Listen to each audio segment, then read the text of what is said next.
Hello, my name is Jubilee Westergaard, and I think I'm going to do something different because everyone has come at it with so many beautiful angles, no matter what side of the aisle you're on. I'm going to bring some joy and actually break the matrix a little bit and say that I am houseless. Woo! First one up here to actually represent a population that people are saying how we should live. I would like to actually voice my opinion and say that it is a privileged space, but I really love living on the streets. And I came to Portland. Actually, I lived in Portland. I've rented many places, but I've realized that I wanted to be houseless actually from living in Portland. I was like, that's a great idea. And I also love people that do drugs on the streets.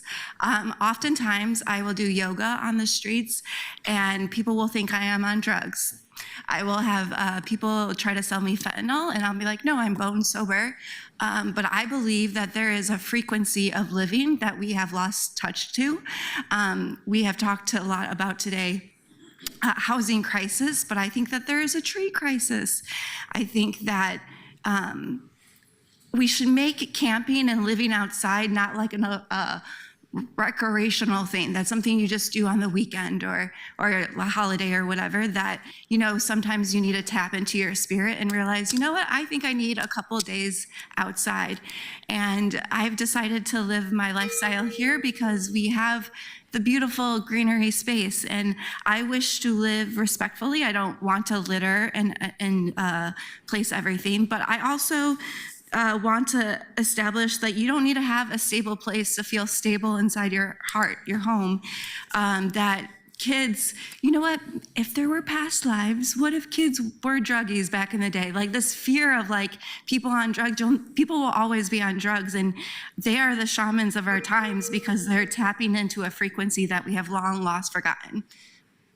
Blooded, but also sadness around it. But anyways, that's my little 2 cents. So, I would really, as someone who's houseless, who actually has her stuff, I hope it's okay right now. I feel like I'm going to take a couple seconds to say, I think it would be cool if there was a cool park or something where it'd be you are allowed to have a tent here, you are allowed to camp. How revolutionary would that be for a United States city to have a place designated for camping within the city? I think that'd be so cool. There's nowhere in that, Thank you. It's all either housing or public property, private property. So, thank you. Sorry, thank you. I appreciate the extra time to ramble. Hello, my name's John Collins. I'm homeless as well. I had a tent under Morrison Bridge and a camp for about a year. My camp was swept twice. Pretty much just I moved my stuff across the street, and it really didn't do anything until the third time an outreach worker with CCC offered me a direct move into Multnomah Safe Rest Village tiny home, which I accepted, got clean, started to rebuild my life. 6 months after being in the tiny home village and having a job, I got moved into transitional housing, a motel shelter, which I'm currently in now. You would think that being homeless previous, I would be against sweeps, but if you're just doing the sweeps and not having the wraparound services to back it up, then I'm against it. But if you're having those services to support that, I'm all for it. Without that, I would have never rebuilt my life. I work full-time. I go to school full-time to get my CDL school license. And on my free time, since I've been homeless, I've documented all of it on Instagram, which some of y'all may follow me, John Man PDX, where I'm out there approaching people on the streets, offering them shelter. And it's some crazy stuff. But let me tell you the truth. Right now, there are beds. I call 311 every morning.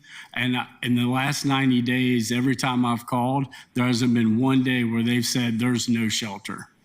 So if we were sweeping the camps and there wasn't somewhere to put them, I would say that's not right. But there are beds every day, an ample amount. And these places are safe. They're their own motel rooms, your own tiny home pod village. I say let's get out there and liberate these people from an oppressive lifestyle because we have the resources. Thank you.